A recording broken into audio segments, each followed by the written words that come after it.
Buenas noches, amigos por Israel. Hoy damos inicio a nuestro primer curso sobre la historia del antisemitismo. Pero antes de ello, quiero referirme a algo que es de conocimiento de todos ustedes, y es que hoy es el más de 30 días que comenzó el brutal asesinato de Hamás contra el pueblo de Israel. El sábado 7 de octubre fue el día que cambió la historia para siempre. Ese sábado negro, los terroristas de Hamás asesinaron brutalmente a más de 1.400 inocentes civiles israelíes, incluyendo a mujeres, niños y ancianos, en un ataque sorpresa que, ajustado a la población de Israel, es el equivalente a 10 veces de lo sucedido el 11 de septiembre contra la humanidad. Muchos fueron retenidos durante horas en sus casas y otros arrastrados a Gaza, donde Hamás y la Yihad Islámica compartían con orgullo las imágenes más espeluznantes de sus violaciones, torturas y abusos. Entre los asesinados, heridos y capturados hay bebés, niños, familias, ancianos, mujeres, hombres y adolescentes que se encontraban en el lugar equivocado y en el momento equivocado, y me estoy refiriendo a la fiesta electrónica que estaban en el sur de Israel. Cada persona es una historia y cada historia es desgarradora. Y para los cientos que fueron secuestrados y ahora siguen en Gaza, la pesadilla continúa. Los servicios de inteligencia israelíes fallaron y, como consecuencia, Israel perdió la invulnerabilidad, nació el miedo y la desconfianza tan difícil de recuperar. Estados Unidos y muchos gobiernos de países europeos aparentemente nos apoyan, y muchos otros latinoamericanos nos dan la espalda. Nada nuevo en la historia de nuestro pueblo. Nuestro país, Argentina, condena el ataque de las Fuerzas de Defensa de Israel contra el campo de refugiados de Jabalía en el norte de Gaza, el cual produjo cientos de muertos y heridos. Sin duda, entramos en la era de la judeofobia, el antisemitismo en su más pura expresión. Qué mejor que en este momento comenzar con este curso que habíamos programado de la historia del antisemitismo sin tener idea ni noción de que esto podría volver a ocurrir. Es lo más trágico que nos pasó desde la Shoah. Tomar civiles como rehenes no es una estrategia de negociación, es un crimen de guerra, sin condiciones y sin intercambios. Exigimos la presión económica, política y legal sobre Hamás. Hamás es una organización teocrática y represiva que se opone con vehemencia al intento de promover la paz y la igualdad en Medio Oriente. Hamás es ISIS. No podemos permanecer en silencio. Traigamos a los inocentes de vuelta a casa. Anu Am Echad, somos un solo pueblo. Am Israel Chai. Y ahora sí, quisiera introducirnos en el tema de nuestro curso, Y antes de hablar sobre el primer capítulo, me gustaría hablar un poquitito sobre el antisemitismo. La palabra antisemitismo quiere decir prejuicio u odio a los judíos.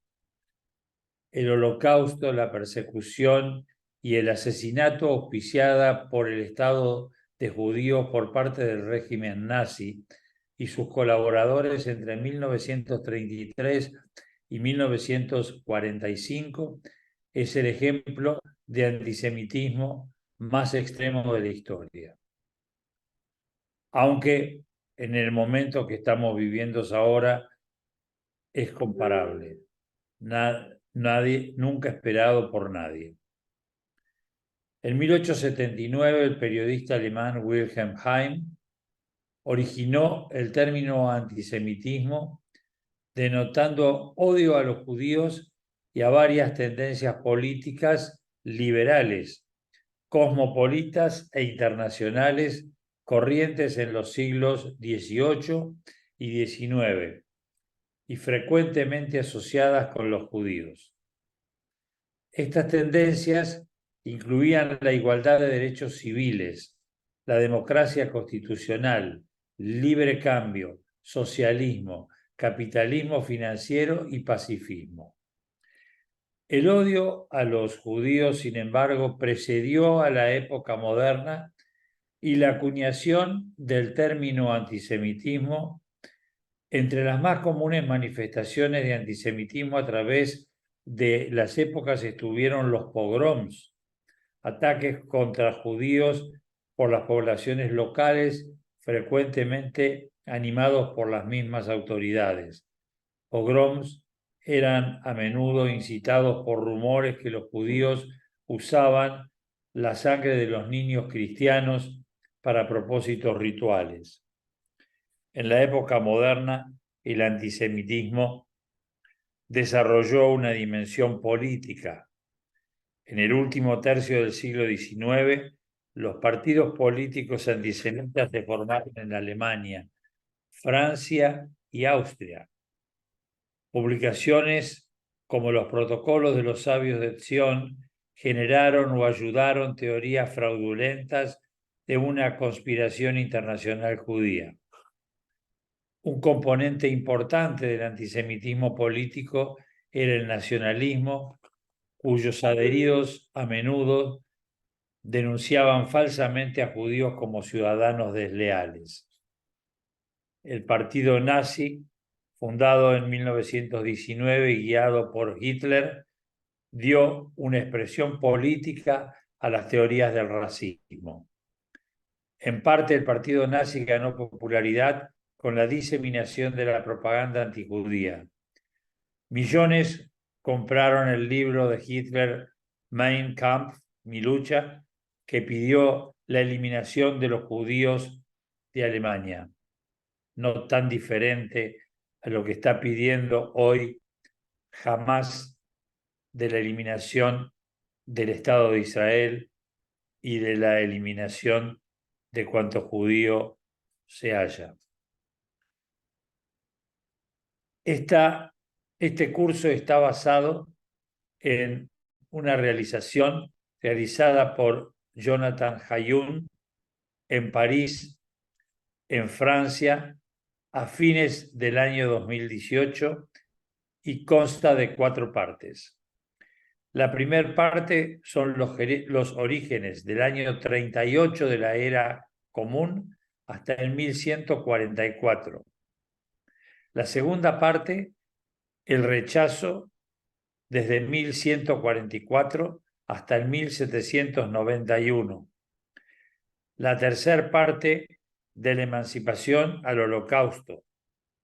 Y la cuarta parte son los nuevos rostros del antisemitismo.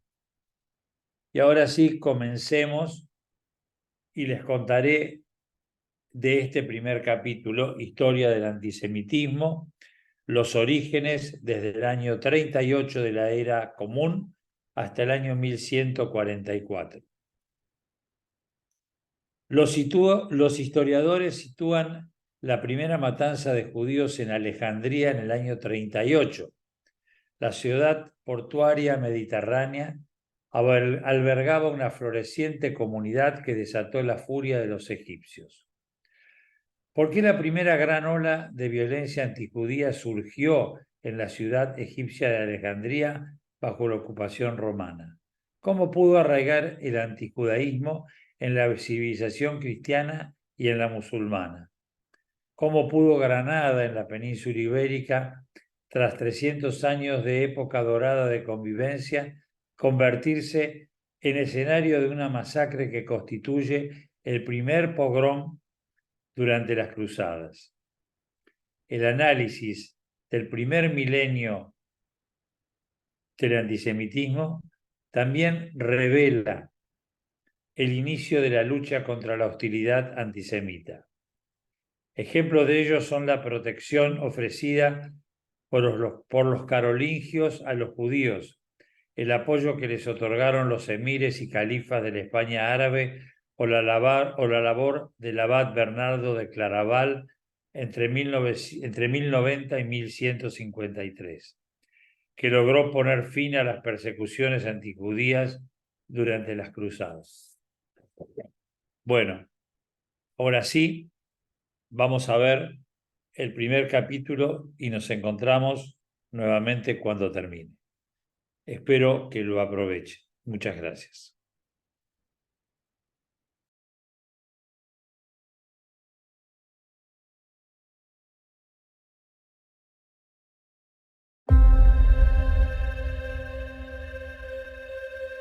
Il y a la question qui se pose, c'est celle de l'antisémitisme éternel, selon laquelle là où il y aurait des juifs, forcément il y aurait de l'antisémitisme. Il y a des moments, il y a des endroits dans l'histoire où on ne trouve pas trace, en tout cas d'antisémitisme ou de problèmes majeurs en ce qui concerne l'intégration des juifs.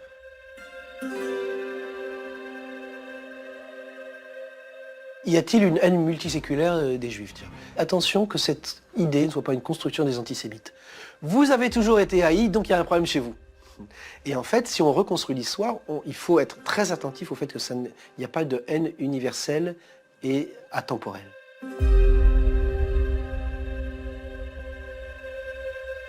Wie soll man sich gegen den Antisemitismus verteidigen und wie kann man sich gegen den Antisemitismus verteidigen? Comment expliquer ce caractère viral d'une passion contre un groupe? Comment cela prend? Punition divine, identité maudite. L'idée que l'antisémitisme serait inhérent à l'existence du peuple juif est une construction humaine. Où ce phénomène a-t-il pris racine? Comment a-t-il participé à la manière dont les sociétés se conçoivent et se construisent? Ces questions sont au cœur d'une longue histoire qui a traversé les siècles, depuis l'Antiquité jusqu'à nos jours.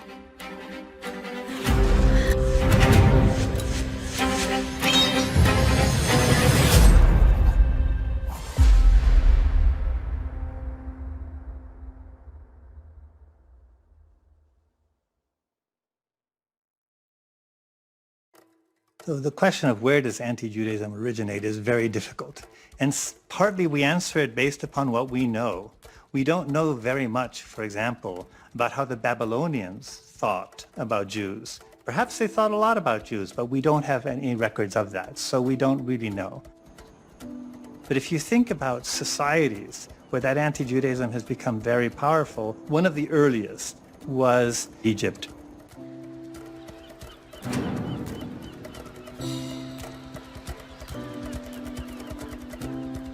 C'est à Alexandrie, en l'an 38, que l'on situe la première trace repérable de violence anti-juive.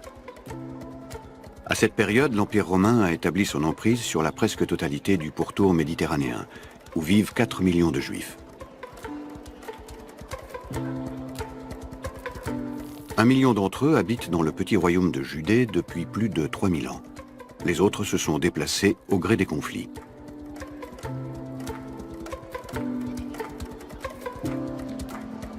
À Alexandrie, une des plus grandes villes du monde, une communauté juive prospère est installée depuis plusieurs siècles. Sous domination romaine, chacun vit selon ses traditions et pratique librement sa religion.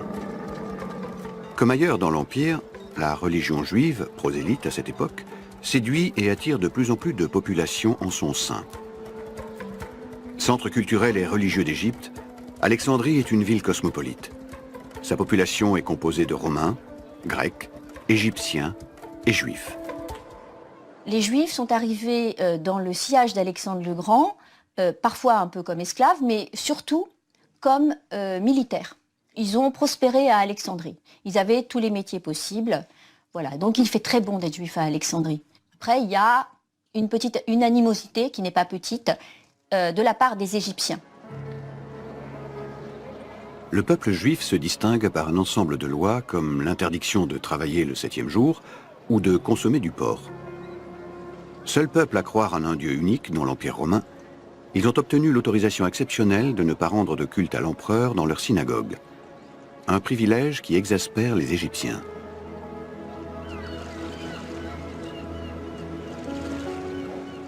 En l'an 38, à Rome, Agrippa est nommé nouveau souverain juif de Judée par l'empereur Caligula. Pour rejoindre son royaume, il décide de faire une halte à Alexandrie. Sa présence va cristalliser le ressentiment de la population égyptienne sous le joug romain.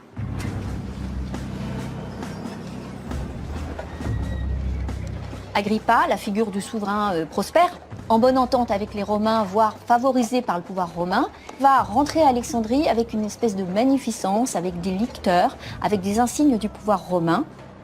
Il en a peut-être fait trop. Peut-être qu'il incarne la jalousie des Égyptiens. En marge du défilé d'Agrippa, des Égyptiens se réunissent dans un amphithéâtre et organisent un grand spectacle, une parodie de sa visite. La populace d'Alexandrie prend un simple d'esprit, on lui met une couronne et on va singer la visite d'Agrippa. Il incarne la jalousie des Égyptiens. On se venge de ce qu'on pense des Juifs sur Agrippa. Dans la foule des spectateurs se trouve Appion, le directeur de la prestigieuse bibliothèque d'Alexandrie. Depuis des années, il essaie de dresser la population contre les Juifs.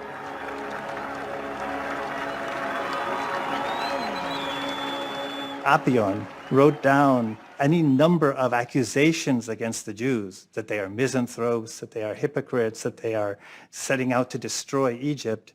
You start to see many Egyptians taking stories about the Jews and turning them into explanations for why Egypt has fallen to the Persians, fallen to the Greeks, fallen to the Romans, why Egypt has fallen on hard times.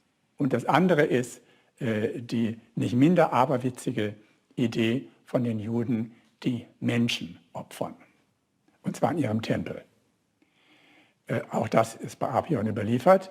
Les Juifs n'ont pas de statut à l'intérieur de leur temple, ce qui fait qu'on commence à fantasmer sur les Juifs et on dit qu'à l'intérieur des synagogues, on prend un païen, on l'élève, on le fait engraisser et le jour de la Pâque, justement la célébration de la sortie d'Égypte, ça consiste à trucider le païen et puis mettre du sang dans les azymes.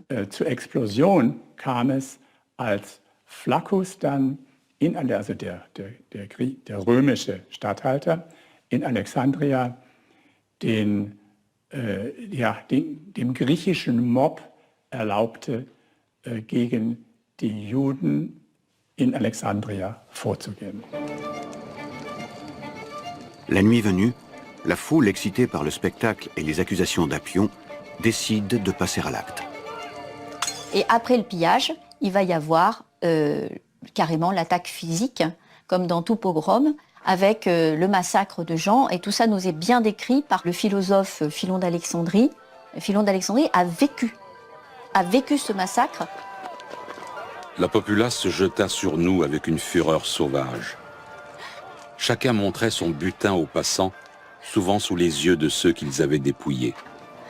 C'était cependant moins affreux que ce qui suivit. La populace d'Alexandrie s'était postée tout autour de l'étroit quartier dans lequel on avait refoulé les Juifs. On les blessait à coups de pierre, d'autres furent brûlés. On n'épargna pas même les femmes. On en arrêta beaucoup qu'on prit pour juives. Celles qui refusaient de toucher la viande de porc étaient livrées aux bourreaux pour subir les pires supplices. En réaction, Philon va écrire le premier texte de l'histoire s'élevant contre la haine des Juifs.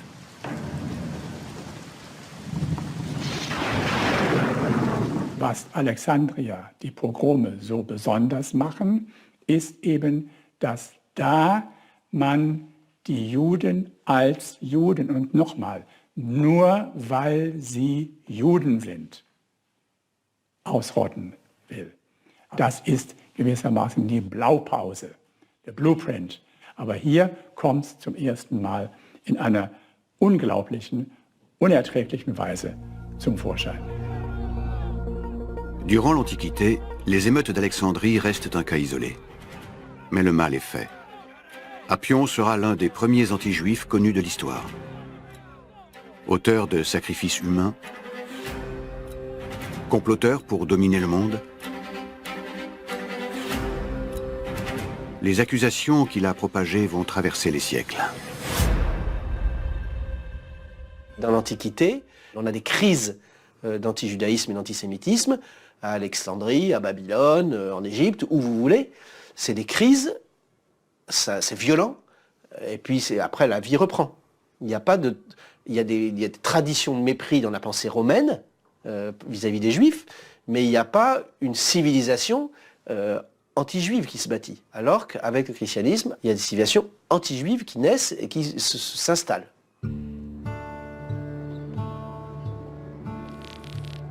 À Jérusalem, au centre du petit royaume de Judée occupé par les Romains, différentes tendances du judaïsme s'affrontent depuis plusieurs années.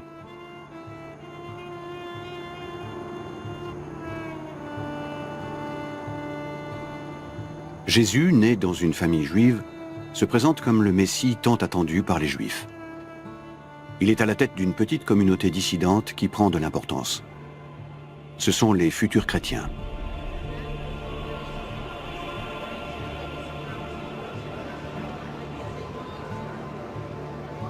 Christianity emerged, and emerged relatively slowly, out of Judaism. So we can consider these sects of a similar religious community. Dans le sillage du personnage de Jésus, il y avait des Juifs qui croyaient en Jésus. En fait, les premiers chrétiens sont des Juifs, sont absolument des Juifs. Donc c'est très difficile de définir un Juif d'un chrétien au début. They shared texts, they shared practices of interpretation, they shared languages, they shared even physical space, like synagogues. So then the question becomes, how do we think about the commonality and the separation of these religions, and what does that owe, what does anti-Semitism or anti-Judaism owe to that process of separation?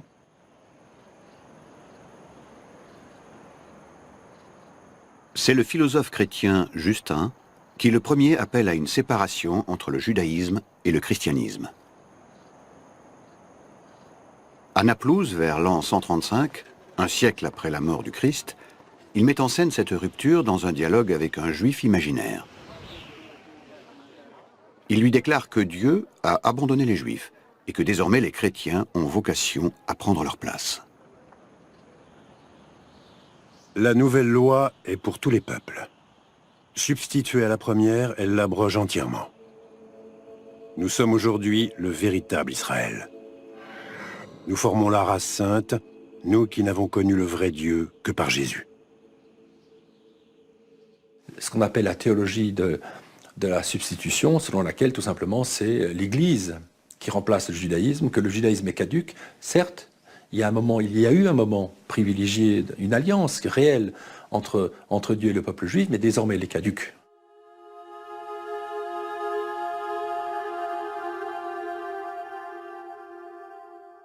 Le christianisme est une religion qui veut convertir, qui veut récupérer des gens qui auraient été sensibles au message moral du judaïsme. Donc on va utiliser la figure du juif comme repoussoir. Donc on va convertir les païens sur le dos des Juifs, en montrant que les Juifs sont dans l'erreur. On est dans une situation, effectivement, d'extrême concurrence, où finalement tous les coups sont permis. Et je dirais tous les coups, et donc tous les bobards. Et donc, toutes les fake news. C'est alors que naît le premier mythe négatif de la chrétienté à propos des Juifs. Le déicide. L'un des apôtres, Judas, juif comme ils le sont tous, est accusé d'avoir dénoncé Jésus et par conséquent d'être le responsable de sa mort.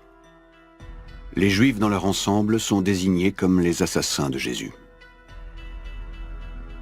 Et Judas, ce n'est pas n'importe quel homme, et ce n'est pas n'importe quel nom, puisque Judas, ça signifie juif en quelque sorte, ou judée si vous voulez, et de faire de juif celui qui trahit Jésus est une trouvaille absolument extraordinaire, puisque c'est une manière de criminaliser les Juifs. Si vous avez un Dieu tout amour, alors qu'est-ce qu'on fait de la haine? Qu'est-ce qu'on fait du mal dans le monde dans lequel nous sommes? Eh bien, à ce moment-là, il faut l'attribuer, il faut que d'autres en soient porteurs.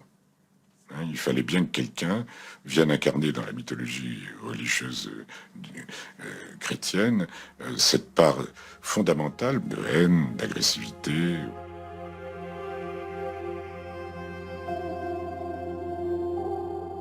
Et donc c'est à partir de ce moment-là qu'on va commencer lentement mais sûrement, à partir du IIe siècle, à faire porter la responsabilité du déicide sur les Juifs et les Juifs seuls. Parce qu'en accuser les Romains, ce serait empêcher de faire, en fait tout simplement, de faire du latin la langue de Dieu et de faire de Rome la capitale.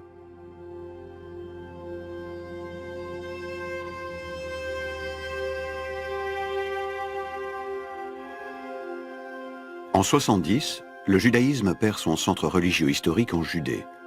Le temple est détruit par les Romains.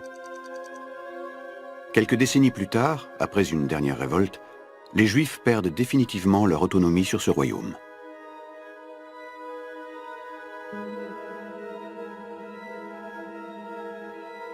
Pendant 3 siècles, beaucoup vont quitter cette région et rejoindre les communautés installées sur plusieurs continents, y compris dans la région du Konkan en Inde, et bientôt en Chine.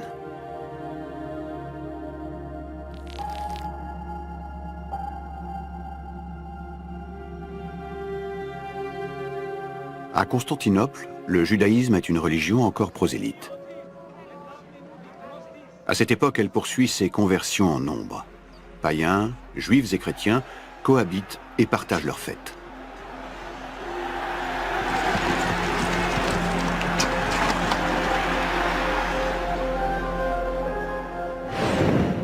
Le déicide n'est pas encore devenu une croyance populaire malgré les sermons anti-juifs de l'évêque de la ville. Mais le christianisme gagne en influence, notamment auprès des Romains. En 337, une véritable révolution civilisationnelle bouleverse l'Empire. Depuis cette cité qu'il a construite comme une seconde Rome, l'empereur Constantin décide de rallier l'Église. Le christianisme s'impose comme religion de l'Empire. On célébrera désormais un empereur qui tient sa légitimité du Christ. Un seul Dieu, un seul empire, une seule religion.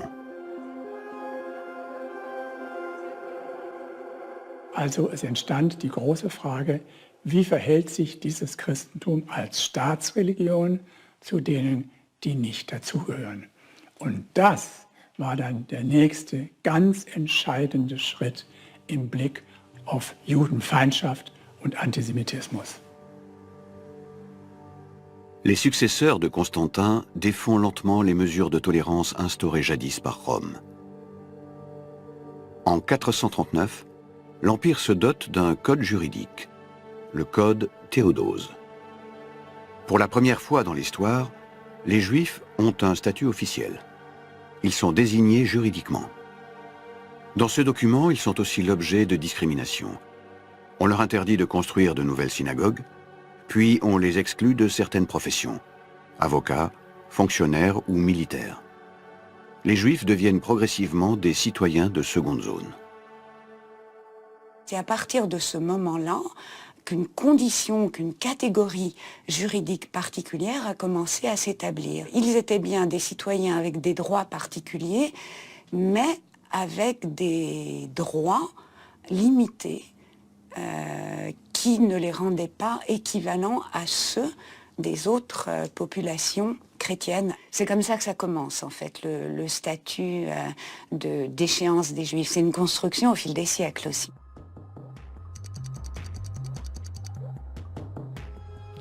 Hippone, en Afrique romaine, l'actuelle Annaba, dans l'est de l'Algérie, est alors l'un des plus grands centres culturels de l'Empire.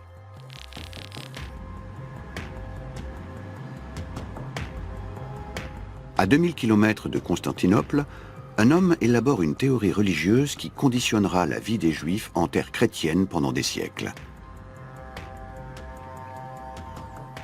C'est l'évêque de la ville, Augustin, un des plus grands penseurs du christianisme. Il essaye de réfléchir à la place des Juifs dans la cité. Et quelle base légitime leur reconnaître. Donc il hérite de tout ce qui le précède comme anti-judaïsme déjà là, et il ajoute une couche qui est la question de pourquoi les Juifs demeurent. Il se la pose parce qu'il est un homme responsable, pas politiquement, mais responsable de la cité, et qui voit qu'il y a des synagogues et qui doit rendre compte du phénomène. Les Juifs auraient dû se convertir, puisqu'ils auraient dû avoir plus que les autres conscience de la révélation, du fait que le Messie était venu. Au fond, continuer à être juif, c'est nier le statut de Jésus comme Messie.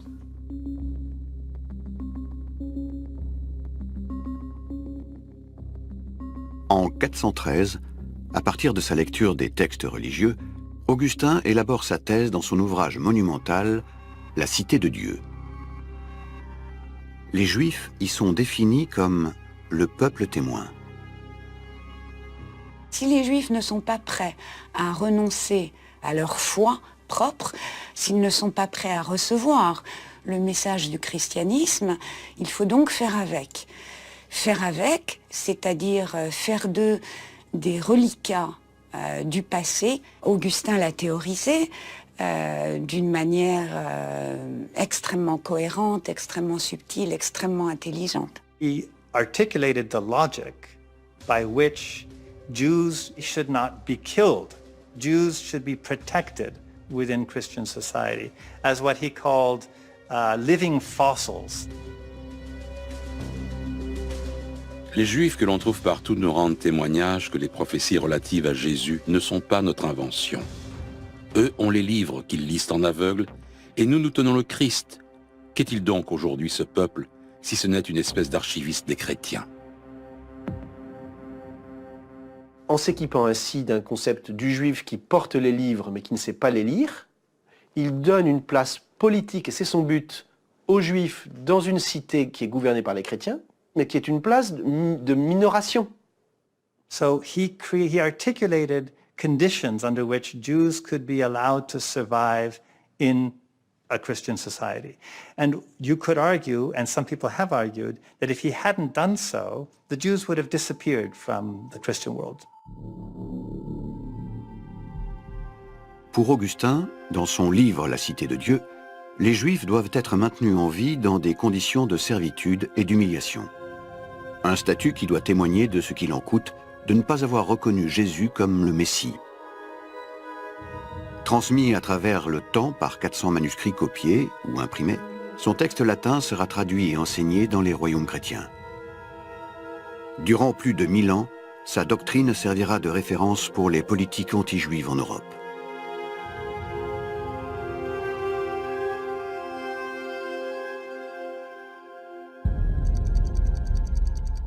À 3000 km de la ville d'Augustin, dans le désert, les Juifs d'Orient ont déjà vécu une longue histoire. Présents depuis 600 avant Jésus-Christ, ils vivent principalement dans l'actuelle région d'Irak et dans le cœur de la péninsule arabique. Certains descendent des Hébreux ayant fui la Judée durant les siècles passés. D'autres sont des Arabes convertis, car les conversions au judaïsme sont courantes à cette époque.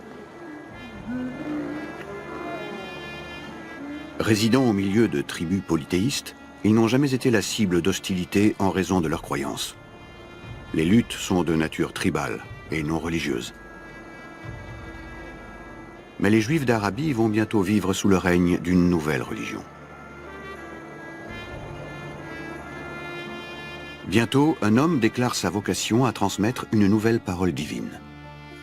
Mahomet donne sa propre interprétation de la Bible et fonde une nouvelle religion, l'islam. Banni de sa tribu polythéiste, il se rend à Médine et espère être reçu comme le nouveau prophète par la population juive. against Muhammad's expectations, the Jews of Medina did not recognize him as a prophet. And this was the beginning, the sort of origins of the tensions. Islam faced problems very similar to early Christianity. That is, what to do with the living claimants, the Jews, of a prophetic tradition that Islam also claimed to encompass within itself and to interpret correctly. In order to construct a society, Muslims had to concede a certain legitimacy to Jews and Christians and say, okay, you guys believe in the right God, you don't quite believe the right things, but your intentions are good. We can't force you to believe in Islam, we can't force you to follow our laws, so we will allow you to follow your laws. However, because you were wrong, you will have an inferior status in our society.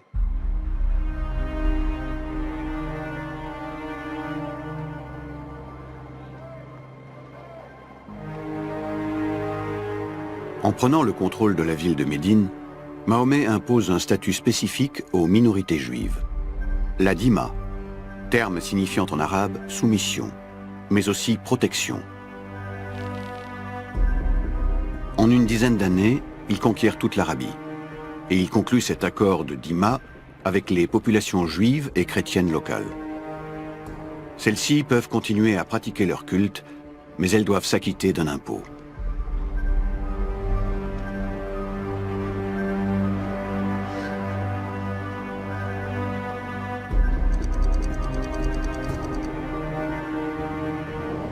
Après la mort de Mahomet, ses successeurs étendent les conquêtes sur 3 continents. L'islam couvre alors un large territoire. Pour mieux le contrôler, les califes décident de codifier le statut de dhimma et de l'inscrire dans un document officiel, le pacte d'Oumar. Dorénavant, juifs et chrétiens devront porter un signe distinctif. Ils ne seront pas autorisés à monter à cheval, ni à porter d'armes. Leurs lieux de culte devront être érigés moins haut que les mosquées.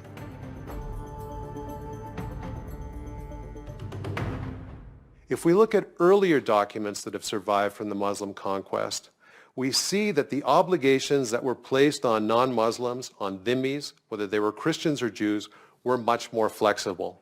Basically, it amounted to this: pay tribute to us, and don't rebel against us.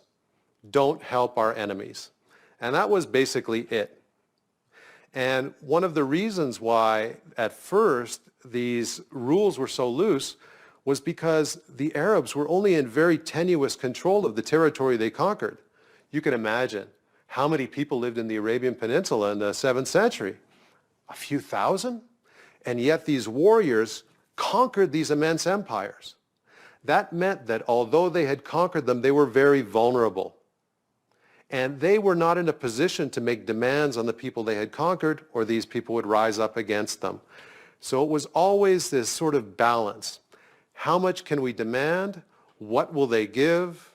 How can we make them happy enough to be members of our society and yet content enough to be subordinates within it?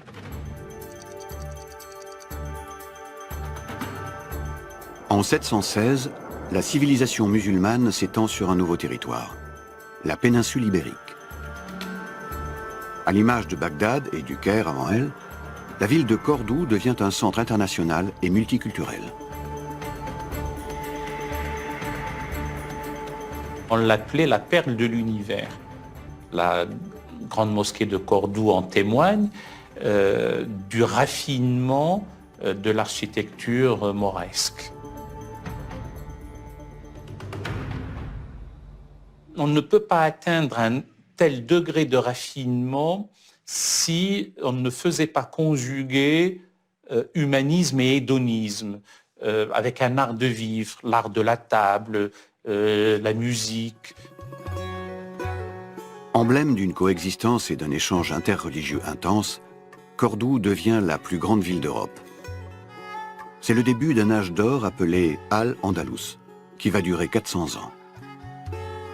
Spain is a fascinating example because in it you had large numbers of Christians, large numbers of Jews, and large numbers of Muslims. And it's really the only polity in Western Europe of which you can say that it had such large populations of all three religions. And so you see opportunities for Jews in Spain, in the Iberian Peninsula, that you don't see in many other parts of the world. And you see both a kind of integration of Jews into aspects of society that you don't see elsewhere. Christians and Jews should not have weapons because they're not full members of society.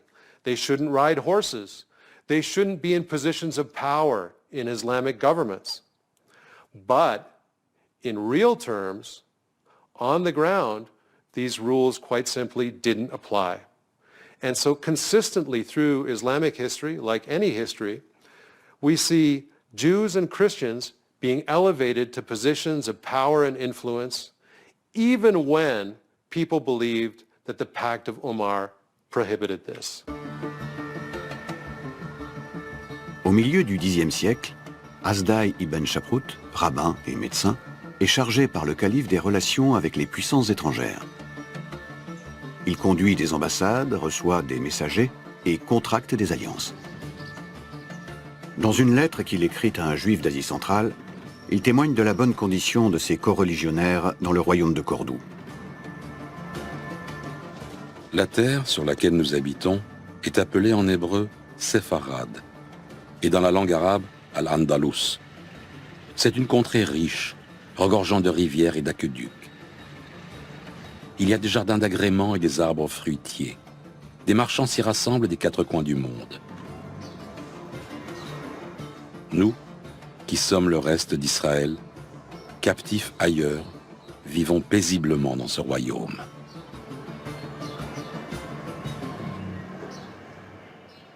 La vie de tous les jours était ponctuée par une quotidienneté plutôt sereine. On a dans l'iconographie classique l'exemple marquant de deux joueurs d'échecs, un juif et un arabo-musulman, qui se distrayaient intelligemment en jouant aux échecs. Voilà un exemple qui transcende l'appartenance confessionnelle et qui fait d'eux, même si le mot citoyenneté n'est pas tout à fait approprié pour l'époque, deux citoyens dans un même royaume. When the Caliphate of Cordoba disintegrated, and all of a sudden you had these 20 little kingdoms in Islamic Spain, Islamic culture flowered because each of these kingdoms was in competition with each other. And opportunities for Jews and Christians increased because every king just wanted the best and brightest people. It didn't matter if they were Christians, Muslims, or Jews. What mattered was the knowledge they created.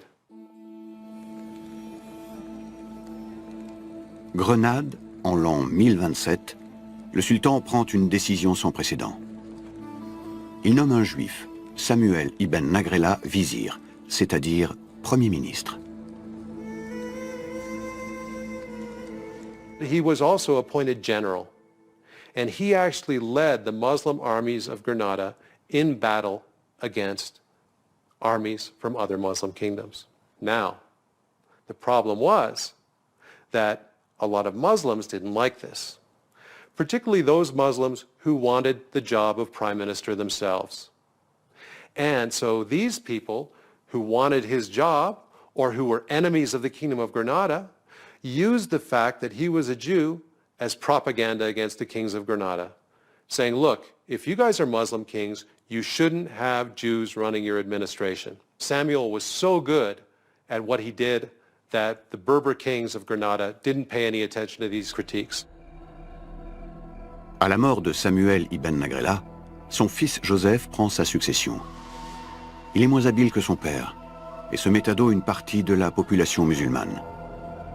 Pendant des mois, le poète Abou Ishaq multiplie des appels à la haine contre Joseph et contre les Juifs, dont il rappelle la position de dhimmi, soumis au pacte d'Oumar. Ils ont violé le pacte qu'on avait avec eux. Ne considérez pas le fait de les tuer comme une violation de la foi. Le fait de les laisser en vie serait une violation de la foi. There are always ideologues who are voicing these sorts of sentiments, but this doesn't mean that they're reflected in the larger society. and it doesn't mean they're necessarily acted on. But what you see is this anti-Jewish sentiment, or more correctly, the sentiment that Jews should be dhimmis, and when it comes into contact with the political circumstances of Yusuf, then it explodes. Le 3 décembre 1066, Joseph est abattu. À l'occasion des troubles déclenchés par l'assassinat, la population s'en prend ensuite aux Juifs de la ville. Cet événement est l'une des premières et rares violences anti-juives survenues durant la civilisation à l'Andalous. Les Juifs étaient irréductiblement dans cette position de la minorité, et quand ils étaient tolérés, les violences, c'était le rappel, un peu comme ce qu'on a vu à Alexandrie, le rappel de leur infériorité. C'était une manière de manifester malgré tout qu'ils étaient tolérés, de leur rappeler à certains moments, par la violence, leur infériorité nécessaire pour pouvoir supporter leur hétérogénéité. La communauté juive de Grenade ne quitte pas le royaume. Et quelques années après, elle est à nouveau florissante. Plus au nord de la péninsule ibérique, sur les ruines de l'Empire romain, s'est construit un nouvel empire, l'Empire carolingien. Sur son territoire, à partir du IIe siècle avant Jésus-Christ, se sont installées progressivement de petites communautés juives. En l'an 800, elles résident notamment autour de villes comme Aix-la-Chapelle, Tours ou Lyon. Dans ces régions, le christianisme ne cesse de se développer, mais les identités religieuses restent très floues. Et les populations ont encore du mal à faire la distinction entre christianisme et judaïsme. Impossible de distinguer un chrétien d'un juif installé là depuis plusieurs générations. Ils ont les mêmes traits du visage, portent les mêmes vêtements. Ils parlent les langues du pays et exercent les mêmes métiers. Il n'y a pas de différence visible.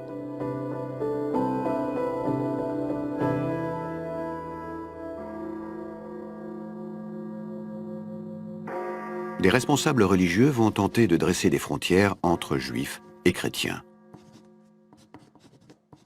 À Lyon, en 820, l'évêque de la ville, Agobard, multiplie les lettres de protestation auprès du souverain Louis le Pieux. La séduction des Juifs est arrivée à ce point que nos chrétiens ignorants disent qu'ils prêchent mieux que nos prêtres. Ils seraient tenus par vous en bien des points pour meilleurs que les chrétiens. Or, nous savons que les Juifs blasphèment et maudissent notre Seigneur Jésus-Christ et ses disciples. Nous ne devons donc pas nous unir à eux par la participation à leurs mets et à leurs breuvages.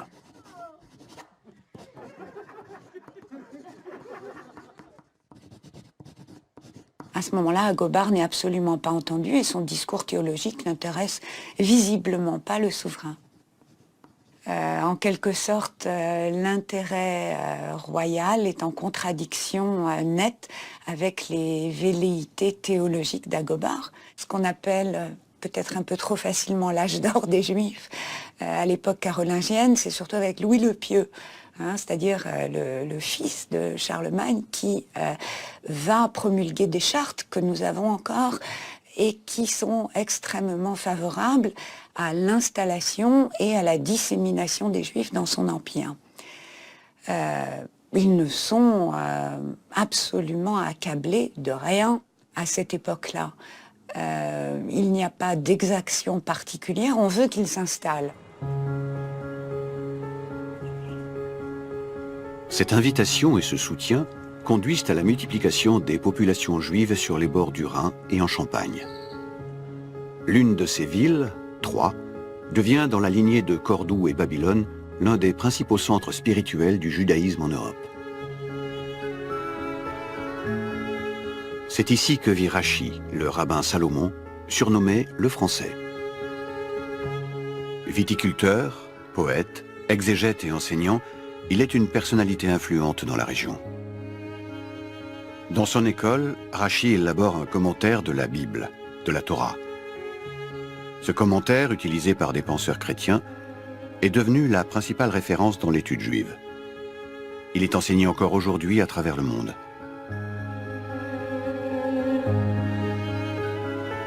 C'est aussi parmi ces textes que l'on trouve certains mots écrits pour la première fois en langue française.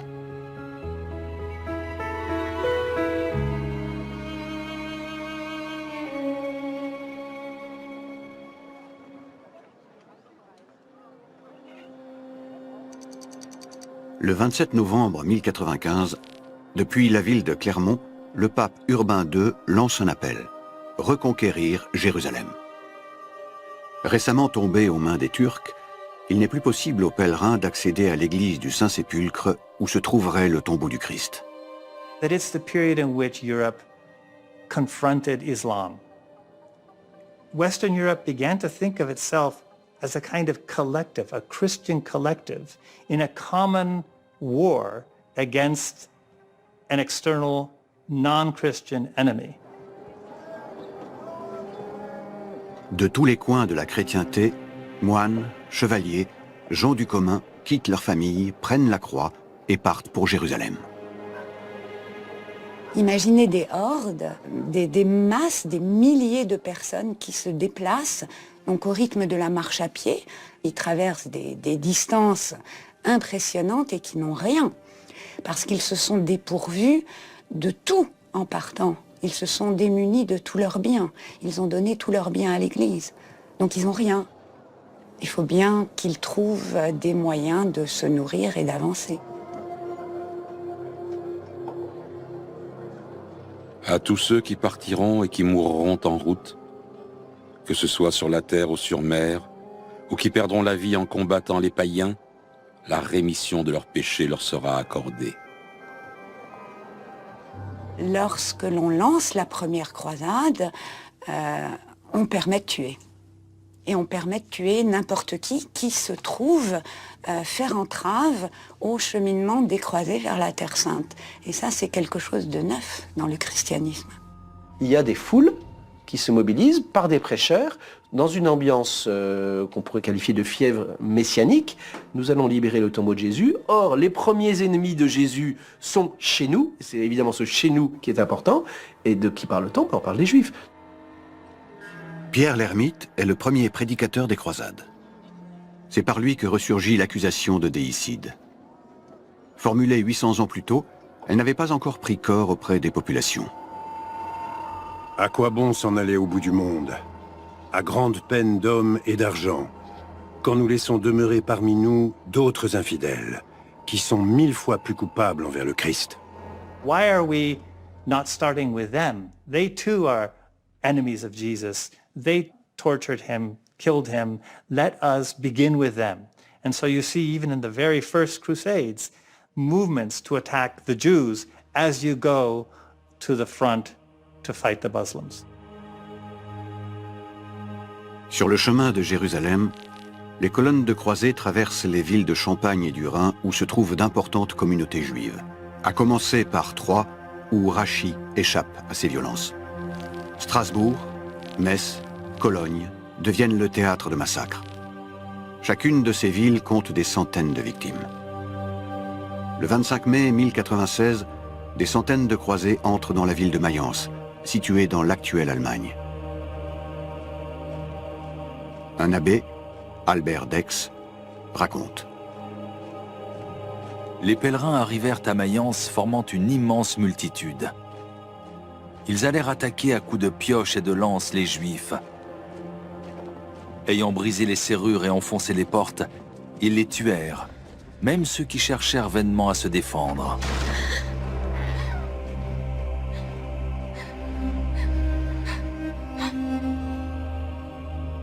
Les femmes furent également massacrées, et les jeunes enfants furent passés au fil de l'épée. C'était une pitié de voir les grands et multiples amas de cadavres qu'on sortait de Mayence sur des chariots.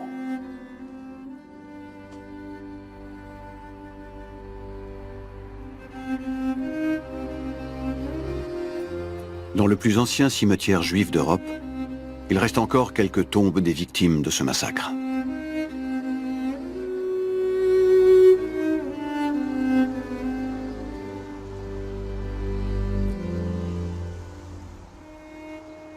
Les exactions commises pendant les croisades n'ont pas fait l'unanimité. Il y a un très grand nombre de chrétiens qui ont trouvé que ce comportement n'était pas chrétien et qu'il était complètement barbare. Les autorités religieuses sont surprises par l'ampleur des violences anti-juives. Lors de la deuxième croisade, le pape charge l'abbé Bernard de Clairvaux, l'un des hommes les plus influents de l'Église, d'empêcher de nouveaux massacres. L'abbé part en campagne à travers l'Allemagne. Il rappelle la doctrine d'Augustin, élaborée 600 ans plus tôt, les qualifiant de fossiles vivants. Ne vous attaquez pas aux Juifs, il ne faut ni les tuer, ni même les expulser. Ils sont pour nous des traits vivants qui nous représentent la passion du Seigneur. Celui qui touchera un Juif, c'est comme s'il touchait à Jésus lui-même. Mais les appels de Bernard de Clairvaux, ainsi que la condamnation officielle des violences par le pape Clément III, n'empêcheront pas que de nouveaux meurtres soient commis à chaque croisade. Ces massacres constituent la première grande vague de violences meurtrières contre les Juifs en Europe.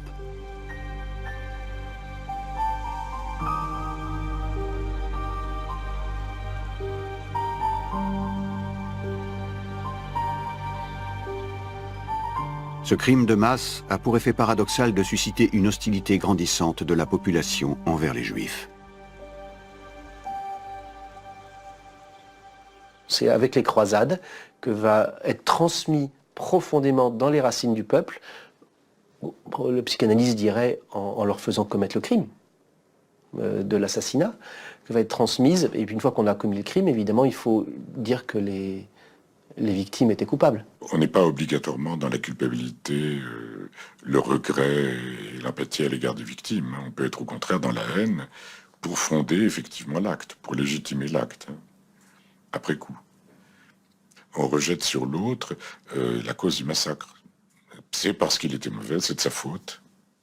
Maintenant, les croisés se sont livrés à des massacres et à des pillages tout au long de leur route. Ils ne se sont pas attaqués qu'aux Juifs. Pour les Juifs, ça marque un moment précis, qui marque un moment, je dirais, charnière dans leur histoire. Pendant 1000 ans, le peuple chrétien sera indemne d'antijudaïsme et d'antisémitisme violent. C'est avec les croisades que l'antijudaïsme devient un phénomène de population.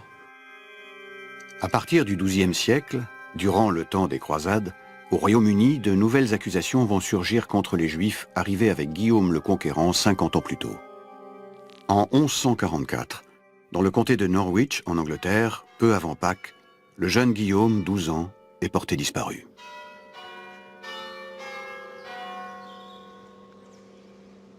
Les habitants partent à sa recherche. Son corps est retrouvé criblé de coups de couteau dans une forêt. Alors que les autorités locales tentent de retrouver les coupables, une rumeur parcourt la ville.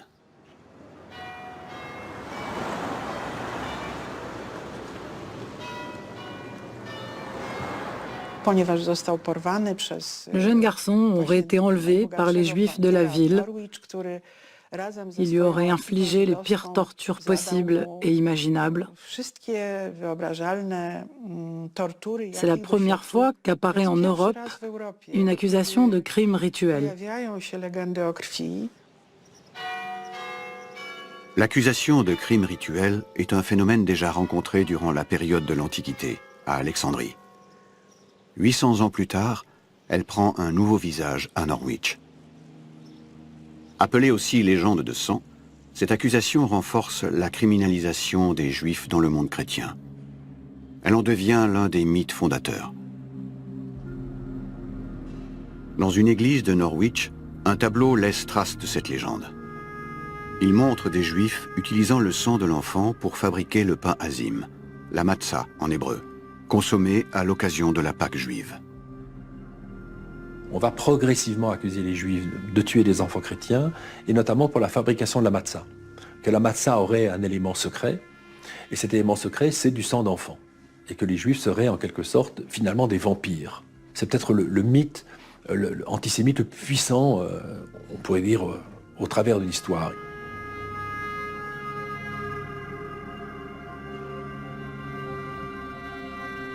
On a très tôt et très vite prêté aux Juifs justement à la jouissance suprême, alors que paradoxalement, elle est particulièrement interdite aux Juifs, qui est le sacrifice humain. Au fond, c'est la religion qui introduit l'abandon du sacrifice humain, et paradoxalement, au nom de cette limite que nous avons, mais que l'autre franchit, je la franchis aussi, puisque je massacre les Juifs.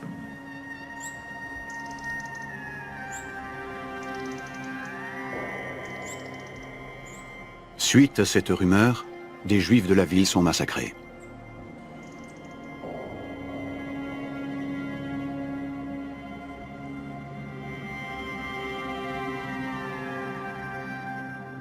Depuis, Guillaume de Norwich a acquis le statut de martyr, et le culte qui lui était voué persiste encore aujourd'hui.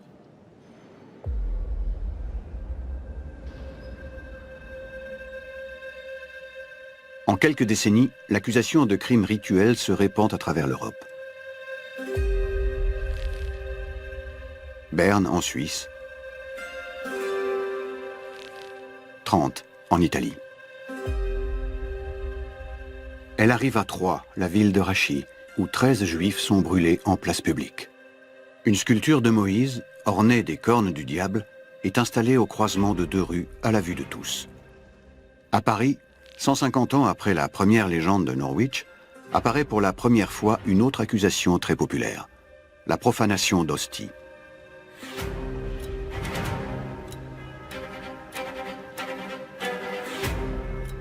Que ce soit le meurtre d'un enfant ou la profanation de l'hostie, l'accusation recouvre une même répétition symbolique, la scène du déicide, le meurtre de Jésus. Pour moi, le XIe siècle, c'est ce moment où tout bascule, où l'on passe là, je dirais donc de l'antijudaïsme à l'antisémitisme. Je caractériserais l'antijudaïsme plutôt comme une opposition raisonnée, traditionnelle, on peut dire, on peut comprendre, aux Juifs. On ne les aime pas parce qu'ils ne sont pas chrétiens ni musulmans. Mais l'antisémitisme, c'est autre chose. On reproche aux Juifs non pas ce qu'ils sont, mais ce qu'ils ne sont pas.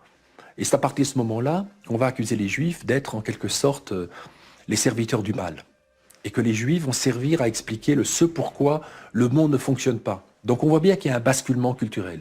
Il y a une sorte de révolution qui fait qu'il y a un avant et un après. Durant le prochain millénaire, des politiques de démonisation, stigmatisation et d'expulsion vont s'étendre sur 3 continents. Le lent processus de déshumanisation des Juifs va entrer dans une nouvelle dimension.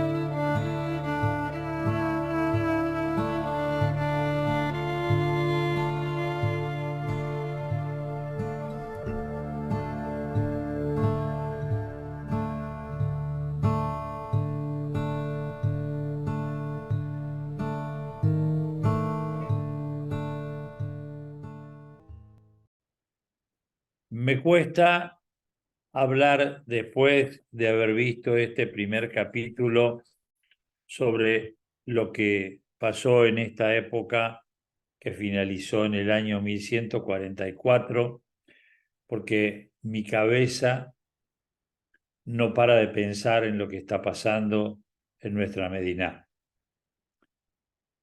Es como que dijera que es una vieja historia ya esta, y nada tiene que ver con lo que está pasando con el brutal asesinato, violación, quema, torturas que pasan más allá de una guerra, sino que son crímenes de lesa humanidad.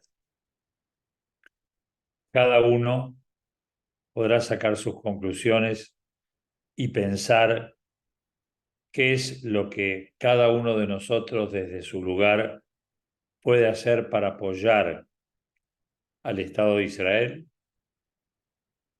y también a los soldados que valientemente nos están defendiendo en el frente de batalla.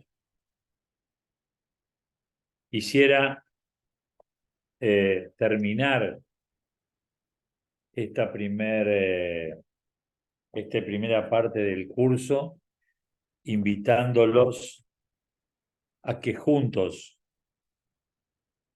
leamos la oración por Medinat Israel y por los Hayalim. Abinu Shebashamayim, Padre Celestial, protector y redentor de Israel, bendice al Estado de Israel, que marca el principio de nuestro renacimiento y redención. Ilumina con la luz de tu verdad a sus dirigentes, ministros y consejeros, y condúcelos con tu buen consejo. Concede la fuerza a los defensores de nuestra tierra, otórgales tu salvación y corónalos con la victoria. Extiende la paz sobre la tierra y el júbilo duradero para sus habitantes. Recuerda a nuestros hermanos, toda la congregación de Israel, en todos los países de su dispersión. Conduce los prontamente erguidos a Sion, tu ciudad, y a Jerusalén. Amén. Oración por los Hayalim. Quien bendijo a nuestros patriarcas Abraham, Isaac y Jacob, bendiga a los soldados de la Fuerza de Defensa de Israel, quienes cuidan nuestra tierra y las ciudades de Israel, desde la frontera con el Líbano hasta el desierto de Egipcio y desde el gran mar hasta la Arabá por tierra, aire y mar. Que Dios haga que los enemigos que se levantan en contra nuestro sean exterminados. Que Dios los protege y libere a nuestros soldados de todo problema y peligro, de toda plaga y enfermedad, y que les conceda bendiciones y éxito en cada una de sus acciones.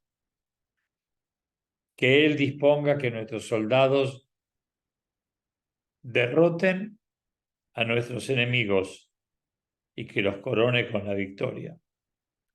Y que se cumpla para ellos el versículo: porque Dios está contigo, peleará a tu lado y te dará la victoria sobre tus enemigos. Amén.